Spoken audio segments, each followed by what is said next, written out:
ជួយក្រៅដូនតាជូនមហូបអាហារជូននកពិសាបរិបូរហើយជូននកទទួលខ្សែផ្សារឲ្យស្រួលតាមតែចិត្តផងជួយឲ្យពោជ័យកូនប្រុសកូនស្រីរៀបចំមង្គលស្រីសួស្តីអពាហ៍ពិពាហ៍ក្នុងថ្ងៃនេះកុំឲ្យមានមោះមីព្រាសន្នអន្តរាសង្គមប្រុសសូមឲ្យកូនស្រីលោកឯតាមានលៀបមានជ័យមិនស្រីសួស្តីលំដាប់ចាប់តាំងពីពេលនេះវេលានេះតទៅវងជ័យយ៉ងជ័យជោគជេស្តាជ័យឈ្នះចិត្តមាជ័យឈ្នះចង្រៃជ័យឈ្នះអាត្មកឧបទ្រពនន័យជ័យឈ្នះបាត់ភ័យជ័យសួរឯងងមែនអត់មែនបានអ្វីជាមង្គលមកជ័យអ្វីជាប្រកាសសម្លេងធម៌ហាក់សំទោសប្រកបស្រីបានគុំបីដល់នៅក្នុងចាក់កម្មវិធីទានដូនតាផ្សារស្អែនព្រេន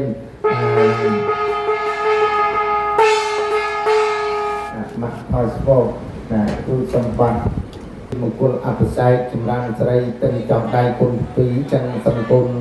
បានប្រកគុណស្រីរួចកាន់ការស្លារួមគ្នាសម្បត្តិបានទទួល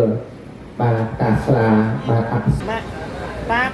តោដៃម៉ាក់មកប៉ាម៉ាក់តោដៃកូនប៉ាតោដៃម៉ាក់តមក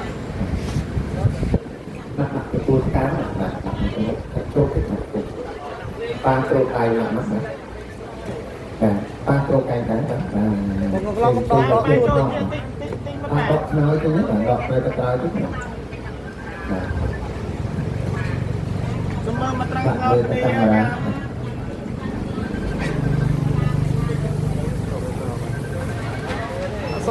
សមួយទៀតកាត់គុំប្រគុំព្រៃអង្គប្រពៃមុខតាស្លាដកជើងកាស្បាយអង្គកសិសា3ដងហើយអាកាសគុំចង់ទទួលការស្លាមេតាបេតាប្រធានជាឆ្បងប្រតែកំពុងអសង្ឃតំណនជួយការស្លាគ្រប់មុខញាតិត្រី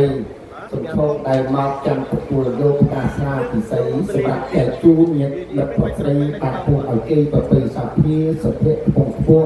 សុភាពរាជរស់នៃអង្គបុផាមានសុភិនីជាទីស្នេហាកប់ដោយគុណភាពពោជេរតនៈបានចេញសំបាទទូអញ្ញាអត់ដាក់នៅក្នុងទឹកស្មៅនេះឃើញដល់ណា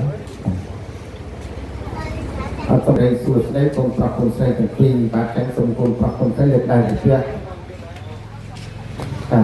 គួយជុំវិញហ្មងអស់អង្គអាបែកជាព្រះអាទិត្យរៀងបុព្វាទិសារស្មីរះជ្រងរុងរឿងលក្ខណៈមតាបិតាអិទានពលានជើញប្រភូមិជើញប្រសិទ្ធរុក្ខទេវា